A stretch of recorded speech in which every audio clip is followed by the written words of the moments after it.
Just moments away from your chance to win some Aztecs basketball tickets to Saturday's game against the University of Nevada. 3 o'clock start at Viejas Arena. Yep. But if you're already going to be out there, maybe you ought to check out the baseball team as well. They'll be continuing a 4-game series, the home opening series against 9th-ranked Oregon State. Baseball team finds itself in the top 25 after a 3-game sweep of rival USD to open Fowler Park over the weekend, number 22 in the collegiate baseball rankings. And joining us right now in the Aztecs Power Hour with Chris and Ben here on Extra Sports 1360 is first baseman Ryan Muno. Ryan, welcome to the program. Congratulations on a great weekend. How you doing? Good. How you guys doing? It really was a great weekend for our baseball team this weekend, and look to have another good weekend this weekend. What'd you think of Fowler Park? I mean, what was your thoughts when you walked in there? Obviously, when you go in there on a Friday night and there's 2,000-plus fans in the stands and new ballpark, new field, it's definitely a great experience. But, you know, you've got Tony Gwynn Stadium, which is pretty nice, too. Yeah. Yeah, I mean, obviously, you'd like to think that your facilities are a little bit better, but, I mean, that's a top-notch field, and it's a great team and a great ballpark to go along with it, so... You guys brought a lot of confidence into this series. I mean, USD was ranked, and I think they'd beaten you 4 consecutive times. They beat you last year a couple times. You're a sophomore, so you were only in the 2 games last year. But I just got the feeling that you guys were really focused for this first series. I was called the first 2 games, and you guys really played well and really took care of the little things.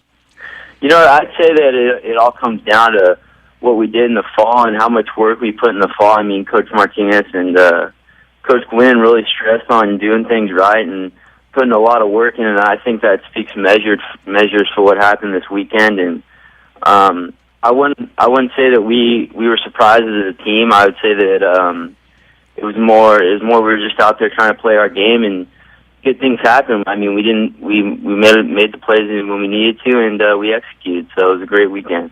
Ryan, you weren't around for the Steven Strasburg days of San Diego State baseball yet, and I'm not comparing Michael Cedroth to Steven Strasburg, to be sure, but does it give you confidence as a baseball team knowing, I mean, you just got a flamethrower out there on the mound, you know, your Friday guy, as they are in college baseball. That's got to give you a lot of confidence knowing you've got a guy who can get a lot of outs like that with a wicked fastball.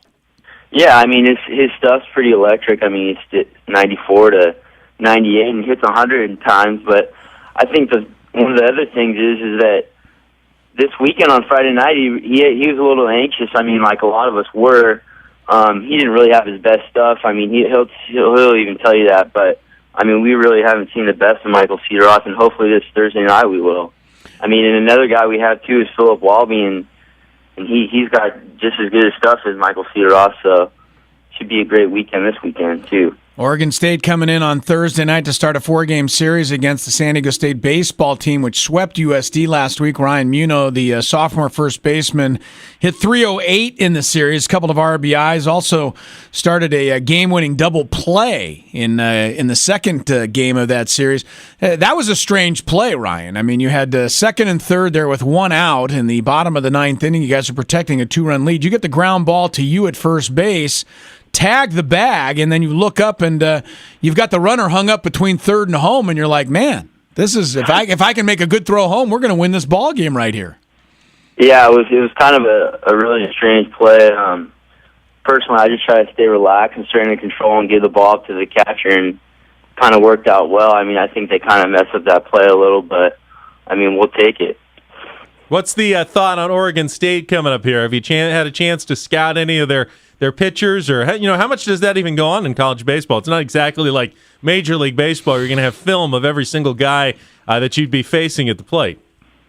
I mean, you'd be pretty surprised. The coaches get together and they put together a pretty good scouting report. But if I remember last year, they came to our park and we kind of beat them around a little bit. So I think that they're definitely going to come in for this 4-game series wanting to beat us. And they definitely know that we're good. So, I mean, we just got to kind of enjoy the moment now. I mean, it's definitely a blessing to be ranked, and it's a pretty cool feeling, but we just kind of got to get back at it and win some ball games this weekend. Ryan Muno played third base last year for the Aztecs, across the diamond to first base this year. Was that is this an easy adjustment for you to make, Ryan? I know you guys have got a very good freshman third baseman in Tyler France right now. So I imagine you were you happy to move to first base this year, or did it take a little convincing? I mean, it's definitely a little bit easier than the hot corner over there at third base, but I mean, that guy over there does a really good job of fielding the ball and staying under control as a freshman. So, I mean, obviously I'm going to do whatever the team needs me to do, and I mean, obviously it's helping us out win. He can hit and he can also field, so that's good. And how's for that kid? How's Coach Gwynn been doing? I mean, what's it like playing for a Hall of Famer? I'm sure that must have been part of the reason you decided to go to San Diego State, but just interacting with Coach Gwynn on a daily basis in practice, what's that been like? I mean, Coach Gwynn kind of has a calming effect on the team. I mean, it's really cool when you're struggling to play or something, or like your swing is not feeling as great, and he can help you and he can give you some knowledge that he has on hitting. I mean, the guy has over 3,000 career hits. I think he knows something about hitting. So, I mean, it's kind of cool. He helps us all out and kind of keeps the team calm. So it's a great time around. You guys feeling a little bit more comfortable this season? I mean, you're a sophomore now. I mean, Zira is a junior. I mean, you guys have had nothing but freshmen and sophomores on the roster last year. I think you only graduated 3 seniors from the ball club, but everybody's got a little more experience now and feels. I think you guys all understand the college game a little bit better heading into this season. Yes? Yeah, I think that. I mean, obviously, the 2 guys at the top, Greg Allen and Tim Zier, really get it together. I mean, they're pretty experienced guys at the top of the lineup. And a big thing, too, is that we have a guy back, Bradley Hanel, who was injured last year. So, I mean, he's another guy that brings a lot of experience. And then, obviously, our catcher, Jake Romanski, can really catch and he can hit. So, I mean, we got some other experienced guys in the outfield, and it's really cool for our team to come together and really play with some confidence. Well, Ryan, I'd love to see the Aztecs playing a little regional baseball. Who knows, maybe even hosting a little regional baseball at Tony Gwynn Stadium. Certainly off to the start that you are. Anything seems possible so far this season. We appreciate you joining us this morning, and good luck in the 4-game series against Oregon State starting on Thursday. Okay, guys. Thanks for having me.